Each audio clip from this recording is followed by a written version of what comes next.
자, 빌립보서 2장 19절부터 30절입니다.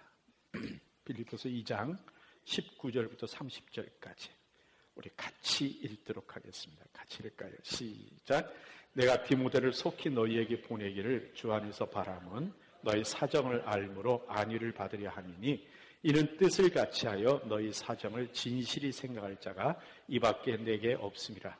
저희가 다 자기 일을 구하고 그리스도 예수의 일을 구하지 아니하되 디모데의 연단을 너희가 안 하니 자식이 아비에게 함같이 나와 함께 복음을 위하여 수고하였느니라. 그러므로 내가 내 일이 어떻게 될 것을 보아서 곧 이 사람을 보내기를 바라고 나도 속히 가기를 주 안에서 확신하노라.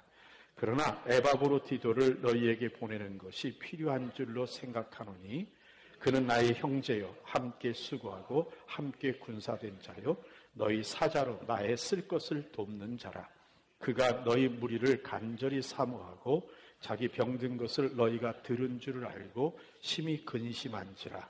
저가 병들어 죽게 되었으나 하나님이 저를 긍휼히 여기셨고 저뿐 아니라 또 나를 긍휼히 여기사 내 근심 위에 근심을 면하게 하셨느니라. 그러므로 내가 더욱 급히 저를 보낸 것은 너희로 저를 다시 보고 기뻐하게 하며 내 근심도 덜려 함이니 이러므로 너희가 주 안에서 기쁨으로 저를 영접하고 또 이와 같은 자들을 존귀히 여기라. 저가 그리스도의 일을 위하여 죽기 이르러도 자기 목숨을 돌아보지 아니하는 것은 나를 섬기는 너희의 일에 부족함을 채우려 함이니라. 아멘. 아멘. 예. 책으로 써도 돼요. 아셨죠? 한빛교회라는 이름으로 해서 책으로 써셔도 괜찮아요. 괜찮아요. 다 같이 교회로 일단 들어갈 거니까. 여러분 디모데 얘기를 조금 할게요. 디모데는 지금의 터키의 중부 지역에는 루스드라라는 곳에서 살았던 사람입니다. 우리 지도를 한번 보면서 얘기를 하죠. 이게 터키예요. 터키면 여기가 루스드라입니다. 루스드라인데 어머니의 이름은 유니게인데 아버지는 헬라 사람이지만 이름이 알려져 있지는 않아요. 그런데 성경에 보면 그 사도행전 16장 1절에 보면 바울이 제2차 전도 여행에 루스드라를 들렸을 때 그때 그곳에 제자인 디모데라는 말을 합니다. 그걸 보면서 우리가 느낄 수 있는 게 바울이 그곳에 방문했던 것을 얘기하면서 제자인 디모데라고 말하는 거 보니까 그때 예수를 믿었다기보다는 그보다 한 2, 3년 전에 1차 전도 여행 갔을 때 혹시 예수를 믿었던 것 아닌가. 한번 지도 다시 한번 보여주시면요. 지도요. 예. 1차 전도여행을 바울이 이렇게 갔거든요. 여기 점선이요. 점선을 이렇게 오서 밤빌리아 보가에서 안디옥으로 올라갔다가 루스드라 이고니온으로 갔다가 다시 이렇게 돌아와서 이렇게 왔거든요. 그러니까 처음에 들렸을 때 그때 예수 믿었지 않았겠느냐라는 생각을 우리가 해보게 되는 겁니다. 디모데에 대한 칭찬은 성경에서 여러 가지 있는데 그 지역 사람들에게 칭찬을 참 잘 받았던 형제였던 것 같아요. 사도행전 16장 2절에 보면 그 더베와 루스드라 그 지역의 사람들에게 칭찬받는 자라고 말하고 있고요. 또 디모데서 1장 3절부터 5절까지 우리 한번 같이 한번 읽어볼까요? 시작. 나의 밤낮 간구하는 가운데 쉬지 않고 너를 생각하여 청결한 양심으로 조상적부터 섬겨오는 하나님께 감사하고 내 눈물을 생각하여 너 보기를 원하면 내 기쁨이 가득하게 하려 함이니 이는 내 속에 거짓이 없는 믿음을 생각함이라. 이 믿음은 먼저 내 외조모 로이스와 내 어머니 유니게 속에 있더니 내 속에도 있는 줄을 확신하노라. 이 말씀에서 느껴지는 디모데는 어떤 사람일까요?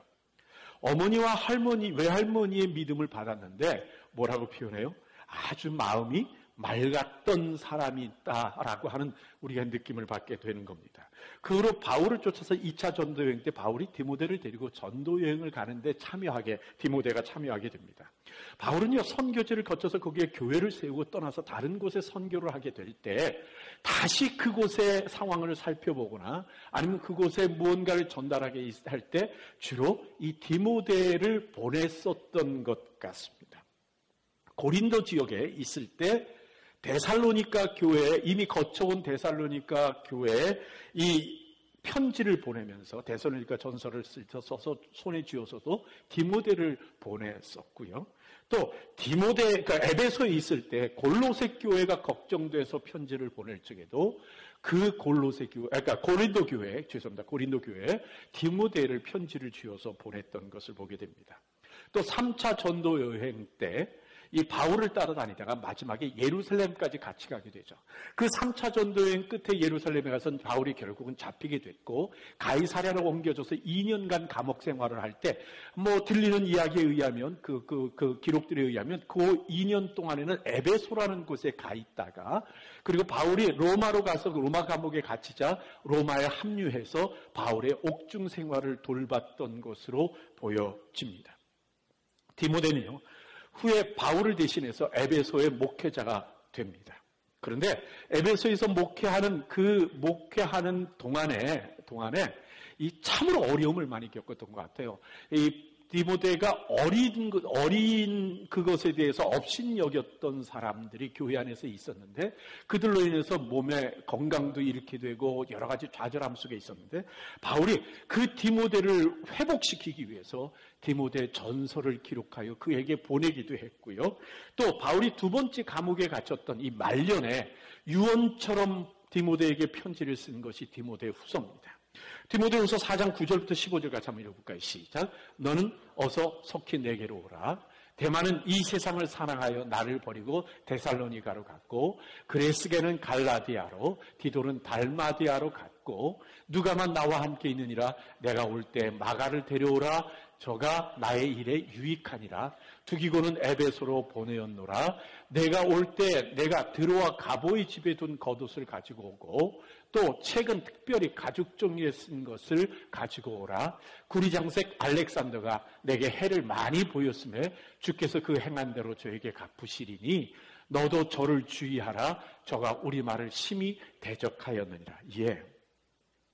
디모데는 훗날 감옥에도 갇혔었던 것 같아요. 히브리서 13장 말씀에 보면 그가 풀려난 이야기를 꺼내고 있는 걸 보니까요. 전설에 의하면 에베소에서 그 목회하던 중에 아데미 여신이 우상이라고 이야기를 했다가 흥분한 사람들에게 붙잡혀서 몽둥이에 맞아서 순교했다고 전설이 전해지고 있기도 합니다. 지금 바울은요, 그 디모데의 손에 편지를 들려서 빌립보로 보냅니다. 오늘 우리는 본문에 나타난 세 사람의 이야기를 좀 하려고 합니다. 그 세 사람을 통해서 성도들이 바라야 될 삶의 길이 무언가 하는 것을 우리가 좀 깨닫기를 원하는 거죠. 성경은요, 디모데가 예수의 일을 구하는 신실한 사람이었다는 것을 우리에게 말씀합니다. 19절 20절 같이 한번 읽을까요? 시작. 내가 디모데를 속히 너희에게 보내기를 주 안에서 바람은 너희 사정을 알므로 안위를 받으려 함이니 이는 뜻을 같이하여 너희 사정을 진실히 생각할 자가 이밖에 내게 없음이라. 예, 바울은 디모데를 빌립보의 교회에 보내면서 그 이야기를 분명히 하고 있습니다.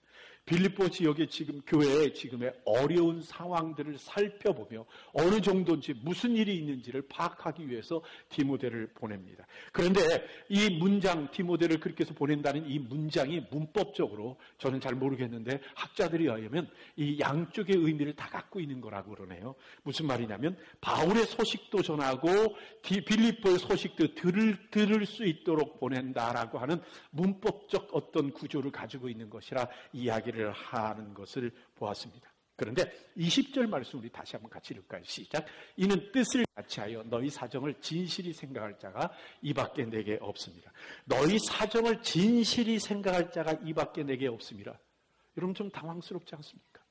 이 말씀을 보면 물론 디모데가 거짓없는 믿음을 가졌던 것이야 우리가 이미 성경에서 알고 있는 것이기는 하지만 바울 주변의 사람들은 진실하지 못했던가 하는 마음의 의문을 갖게 되는 당황함이 있습니다. 그런데 우리가 그렇게 생각하는 것을 이렇게 보면 그럴 수 있을지 모르지만 그 앞에 있는 뜻을 같이 하여라는 말씀과 연결해서 보면 조금 오해가 풀릴 수 있기도 할 겁니다. 여러분 뜻을 같이 하여라는 이 말의 뜻이 뭐냐면 의미가 뭐냐면 친밀하고 깊은 관심을 가지고 돌아봄이라는 의미를 가지고 있는 이 말입니다. 우리가 디모데를 좀 더 살펴보면 이 의미를 좀 알 수 있게 될 겁니다. 여러분, 디모데가 바울의 2차 전도여행 때 바울을 따라다니기 시작했다는 얘기를 합니다. 자, 보시죠. 2차 전도여행의 요 선입니다. 안디옥에서부터 걸어서 2차 전도여행이 이렇게 와가지고 여기서부터 아시아로 돌려서 무시아에 가서 드로아 앞에서 계시를 바꾸는 이쪽으로 가지 않고 빌립보로 가게 됐죠. 그래서 빌립보에서 복음을 전했고, 그리고 데살로니가에서 복음을 전하다가 핍박을 피해서 바울은 배를 타고 밑으로 내려오고, 그 성경에 보면 디모데는 데살로니가에 그대로 두고 왔던 것으로 합니다. 그러다가 나중에 같이 여기서 만나게 됐고, 그리고 에베소로 가서 있는 동안에 에베소에서 다시금 돌아온 후에 3차 전도여행 때는 이곳에 가서 빌립보 에베소에 있는 동안에 빌립보로 갈 계획을 세우는데 디모데를 먼저 빌립보로 보내서 빌립보 사람과 있게 하고 거기서 사역을 하게 하는 그 바울의 모습을 보게 됩니다. 그러고 나니까 디모데는 빌립보하고 무척이나 가깝게 자주 많이 그리고 같이 지냈던 시간들을 가지고 있게 되는 겁니다. 그걸 보면 이 말이 무슨 의미인지는 우리가 조금씩 알 수 있게 되는 겁니다. 빌립보 성도들에게 있어서 디모데는 자주 만났고 함께 오랫동안 지냈던 무척 친근한 바울의 제자 중에 한 사람입니다. 디모데는 여러 번 방문하면서 바울을 대신해서 그곳에 사역도 했고, 그리고 빌립보의 상황들을, 여러 가지 형편들을 잘 익힐 수가 있었고, 그리고 그 친근한 디모데뿐만 아니라 사정에도 밝은 디모데였고, 그리고 거짓없는 믿음을 가진 디모데였기 때문에 어쩜 바울이 빌립보에 보낼 수 있는 가장 적임자가 디모데가 아닐까 하는 생각도 해보게 됩니다. 하지만 그래도 문제가 있기도 합니다. 왜요? 21절, 22절 같이 한번 읽어볼까요? 같이 읽죠. 같이 읽죠? 시작. 21절, 22절입니다. 21절 한 절 앞에요. 죄송합니다. 21절, 22절. 예, 다 시작. 저희가 다 자기 일을 구하고 그리스도 예수의 일을 구하지 아니하되 디모데의 연단을 너희가 안 하니 자식이 아비에게 함같이 나와 함께 복음을 위하여 수고하였느니라. 예, 저희가 다 자기 일을 구하고 그리스도 예수의 일을 구하지 아니하되 라는 말이 그 문장 속에 있습니다. 이건 무슨 말씀일까요? 이 말씀대로 생각하면 디모데 외에는 사람들이 다 자기의 일을 구했다는 말로 바울이 기록하고 있지 않습니까? 이 상황을 연관시켜 보면 우리는 이렇게 이해해 볼 수 있습니다. 빌립보라는 교회에 다녀오는 일에 자신의 일들로 변명을 하며 사람들이 다 안 가려고 그랬던 것처럼 보여지는 겁니다. 여러분, 로마에서 빌립보까지가 거리가 키로수로 그냥 직선 키로수로 2,000km가 됩니다. 지금의 도로로도 2,000km라고 한다면 그렇다면 구글맵으로 한번 재봤어요. 그랬더니 2,000km가 되더라고요. 그런데 그렇다면 그 당시에는 얼마나 긴 거리일 수 있을까라는 생각을 해보는데 누가 그 기록을 해놨더라고요. 로마에서 빌립보 가는 거리가 걸어서 40일 걸리는 거리래요. 그럼 왕복 얼마나 걸리는 겁니까? 80일 걸리는 거리입니다. 그러니 보통 먼 거리가 아닌 겁니다. 그러니 그 80일간 걸어서 왔다 갔다 해야 되는 그 거리를 사람들이 겁먹고 안 가겠다고 하는 것 같습니다. 그 사람들 중에 오직 디모데, 조금이 나오지만 빌립보 출신인 에바브로 디도만이 가겠다라는 이야기를 하게 된 거죠. 이런 매우 현실적인 심각한 문제가 될 수밖에 없는 겁니다. 여러분, 바울의 편지 한 통을 전하기 위해서 80일간의 걸어서 여행을 요구하는 바울입니다. 어쩌면요, 사람들이 질려서 안 갈지도 모르겠습니다. 어쩌면 도리어 바울에게 원망을 하면서 불평을 했을지도 모르겠습니다. 기껏 그 편지 한 통과 이곳의 소식을 전하려고 우리한테 80일이나 걸어서 갔다 오라고 요구하는 겁니까? 라는 말이 그 마음속에 너무하다는 생각이 있었을지 모르겠습니다. 여러분, 그런가요? 그곳에 80일에 걸려서 오고 가는 그것을 결정하는 것은 누구의 판단이어야 할까요? 물론 바울이 지극히 사사로운 결정이라고 한다면 우리는 생각해 봐야 될 문제일지 모르겠지만 그것이 성령이 말씀하신 것이라면 어떻게 할까요? 이렇게 성경에 기록될 정도로 목회적 내용을 기록한 편지라고 한다면 판단이 달라야 하지 않겠나요? 하지만 자신의 일에 매여서 자신의 힘듦, 어려움, 자신의 상황만을 계산하는 사람들에게 있어서는 그런 것들의 가치가 머릿속에 들어오지 못할지도 모르겠습니다. 아니 그게 성령께서 하라고 하신 일인지 우리가 어떻게 알아요? 라고 빈정대는 말을 할지도 모르겠습니다. 바울은요, 이 편지 한 통을 80일간의 제자들의 수고보다 지금 크게 보고 있다는 겁니다. 누군가의 80일의 수고로 그 한 교회를 살릴 수 있다면 여러분 할 만한 가치가 있는 것일까요? 바울이 바로 그 삶을 살았던 증인 아닙니까?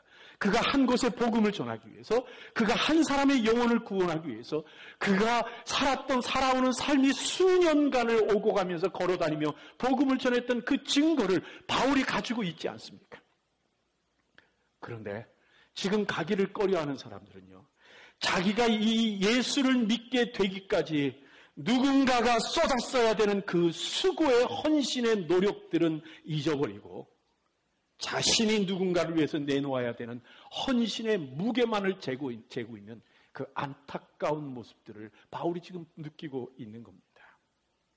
바울은요, 이미 빌립보 교회도 알고 있는 디모데에 대한 이야기를 기록을 합니다. 22절 말씀입니다. 다시 한번 읽을까요? 시작. 디모데의 연단을 너희가 안 하니 자식이 아비에게 함같이 나와 함께 복음을 위하여 수고하였느니라. 이에 바울은 디모데를 누구라고 알고 있어요? 자신의 아들처럼 여기고 있습니다.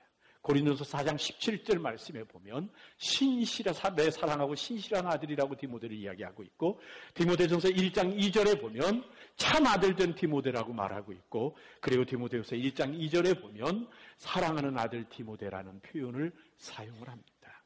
아마도 바울은 디모데와 함께 보낼 사람을 지금 모집하고 있었던 것 같아요. 그러나 가겠다는 사람이 디모데밖에 없었던 겁니다. 바울은 기꺼이 디모데의 손에 편지를 들려서 빌립보로 보냅니다. 디모데는 그 일에 힘들고 어렵고를 생각하지 않고 그 일이 그리스도의 일인가 아닌가만을 보려고 하는 복음의 제자이기 때문에 그렇습니다. 바울은 벌써 오랫동안 감옥에 갇혀 있었습니다. 사람들은 바울을 떠나가기 시작하고 있습니다. 바울의 교훈을 외면하는 사람들이 점점 나타나고 있는 그런 상황에도 자식이 아비에게 함같이 바울과 복음을 위해서 수고한 사람이 디모데라고 바울은 기록하고 있습니다. 어쩌면 앞으로의 바울의 미래가 암울할지 모릅니다. 그런데도 불구하고 이 디모데는 떠나지 않고 도리어 바울을 섬기는 것이 곧 그리스도의 일인 것을 받아들이고 있는 예수의 제자인 겁니다. 사람들의 생각은 무척 빠릅니다. 여러분, 우리 세상에서도 얘기할 때 그런 얘기를 하잖아요. 살아있는 권력과 죽은 권력 차이가 얼마나 큰지에 대해서 우리는 이야기들을 합니다. 그러니 죽은 것일지 모르는 이 바울에게서 마음을 멀리하는 것은 어쩌면 세상의 똑똑한 사람들의 선택일 수 있을지 모릅니다. 하지만 디모데는 그보다는 그 일이 그리스도의 일인가 하는 것에 관심을 갖습니다. 디모데의 마음은 어디에 있는 겁니까?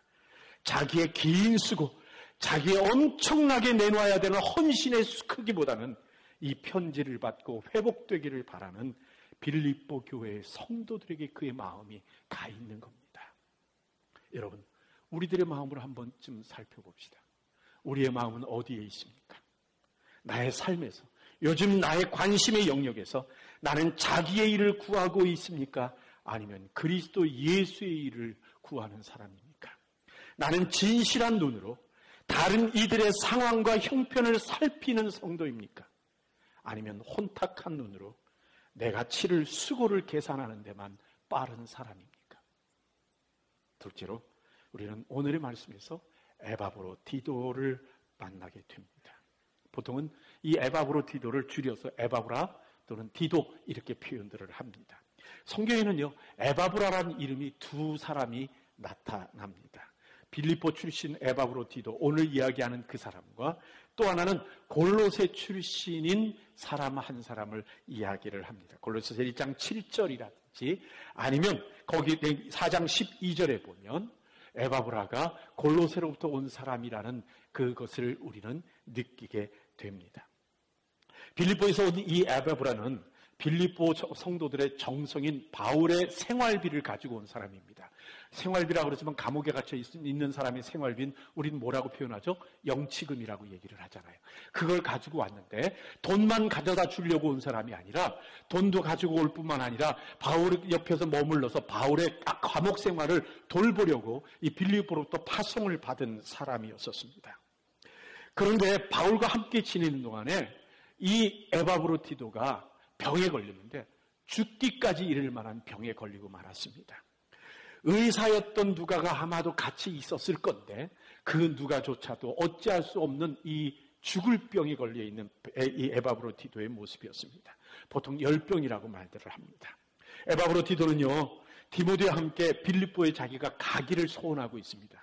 왜냐하면 자기가 죽을 병에 걸렸었다는 사실을 자기를 파송한 빌립보 교회가 알았다는 사실을 그가 알게 된 겁니다.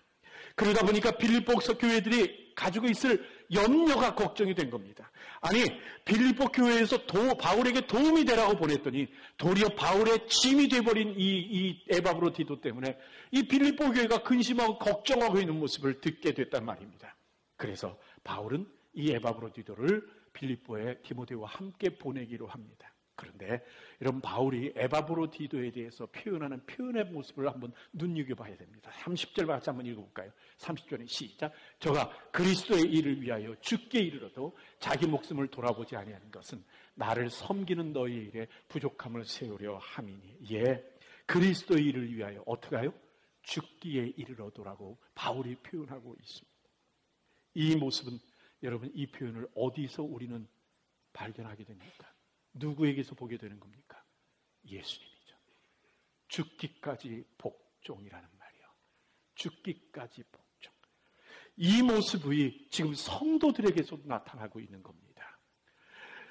이것을 바울이 우리에게 표현하고 있는 모습 속에서 전 그런 생각을 좀 해봤습니다. 바울이요, 19절부터 30절까지 오늘 본문에서 겸손의 예증으로 2장 초반 5절, 6절, 7절, 8절에서 우리에게 예수님을 제시한 것처럼 예수를 닮은 하나님의 제자들의 겸손의 예를 바로 이 디모데와 에바브로티도를 통해서 우리에게 증거하고 있는 것은 아닌가 하는 겁니다.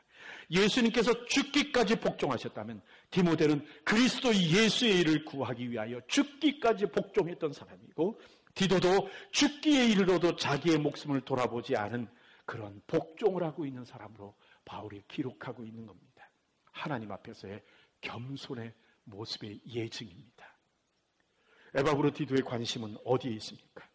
자기를 파송한 빌립보 교회를 대신하여 바울을 섬기는 일과, 그리고 빌립보 교인들이 자신의 아픔 때문에 걱정하고 있다는 그들의 걱정된 마음에 온 마음을 다 쏟고 있는 모습입니다.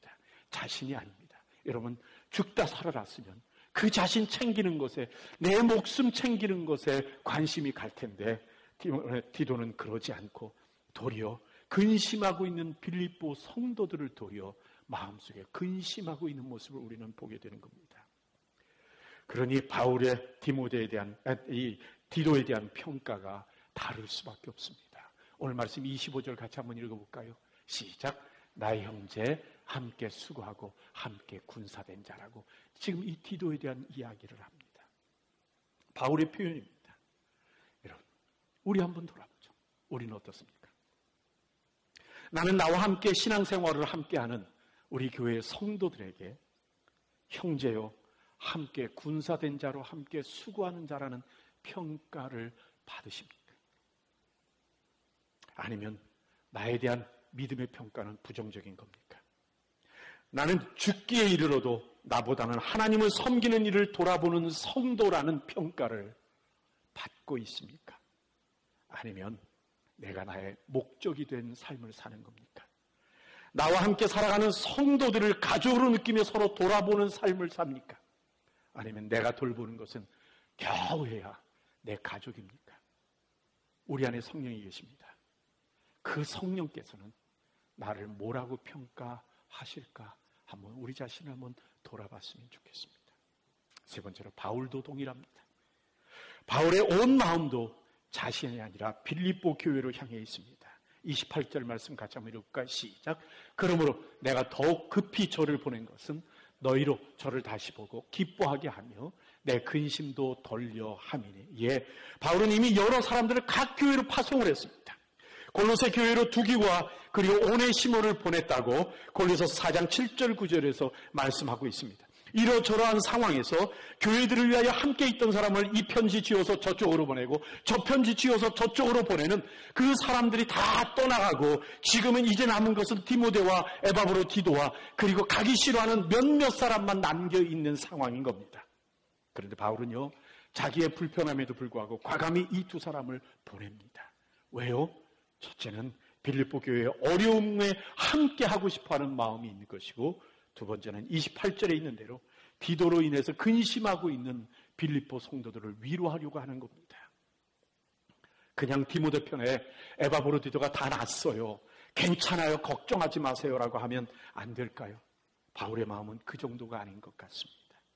진심으로 빌립보 성도들이 기뻐할 수 있는 일이 무언가를 생각하고는 그 성도인 디도의 건강한 모습을 보여주려고 하는 것이 바울의 마음인 겁니다.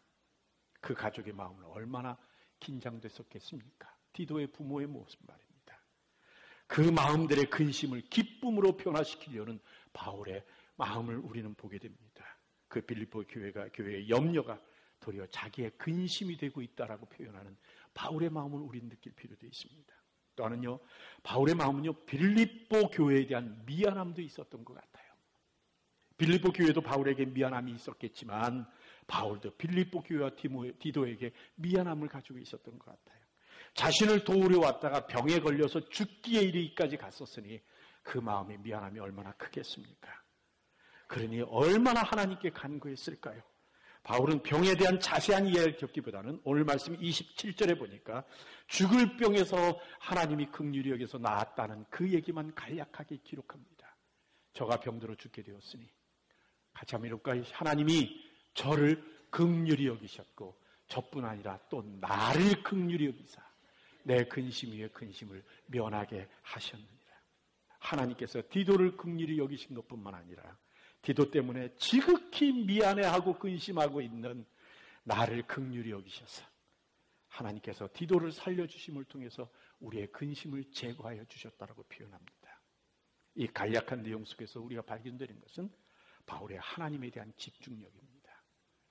아마도 빌립보서 1장 8절의 말씀의 증거가 아닌가 하는 생각을 해봅니다. 어떤 거요?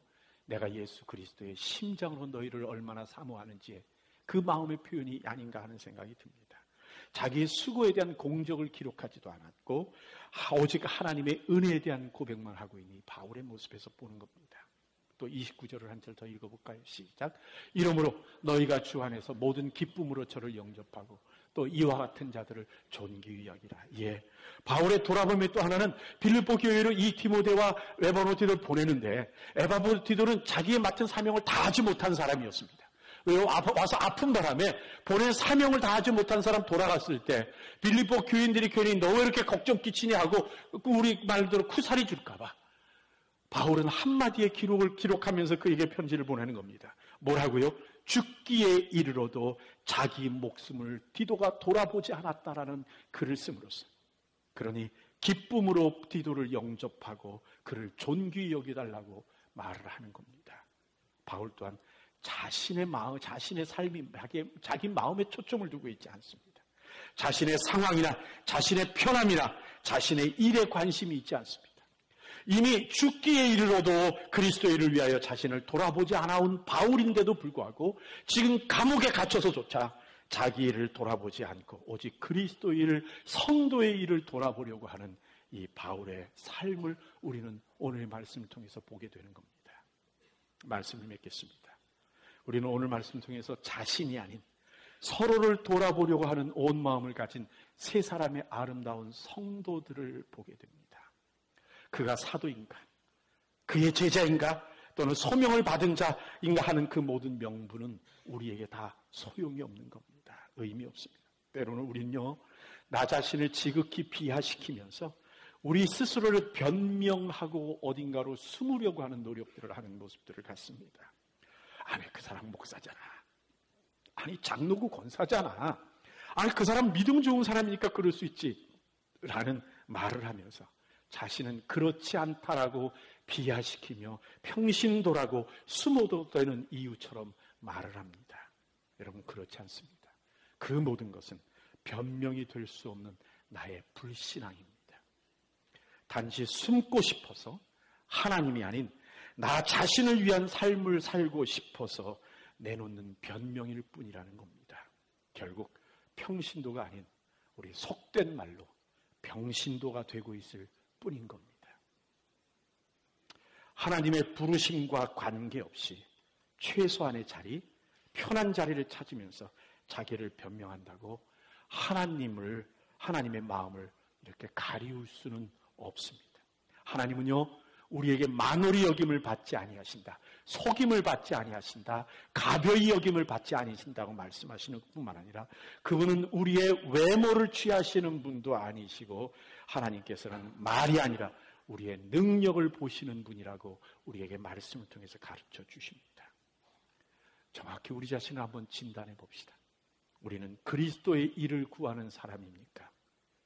우리는 하나님의 일에 부족함을 채우려고 노력하는 이들입니까? 나 자신이 아닌 우리 성도들을 서로 돌아보는 마음을 가지고 살아갑니까? 다른 일을 자신을 위한 도구로 사용하지 않고 함께 하나님의 교회를 세우는 형제요, 동역자요, 함께 군사된 자로 살아가는 우리들입니까? 한번 스스로를 판단해 봤으면 좋겠습니다. 겸손의 삶은 서로를 돌아보는 삶입니다. 상대의 근심이 내 근심이 되고 상대의 기쁨이 내 기쁨이 되는 삶이 바로 겸손의 삶입니다. 나의 만족을 위해서 다른 이들의 아픔을 외면하는 것이 아니라 누군가의 기쁨을 위해 내 수고를 아끼지 않는 것이 바로 그리스도를 닮은 이의 삶입니다. 예수님은 우리가 지어놓은 죄를 위하여 기꺼이 십자가에 오르셨던 분임을 우리가 기억해야 합니다. 한번 따라합시다. 너희 일에 부족함을 채우려 함이라. 너희 일에 부족함을 채우려 함이라. 우리 옆에 사람과 한번 이야기 나누죠. 당신의 일에 부족함을 채우려 합니다. 다시요. 당신의 일에 부족함을 채우려 합니다. 아멘. 아멘. 우리 같이 한번 기도하겠습니다.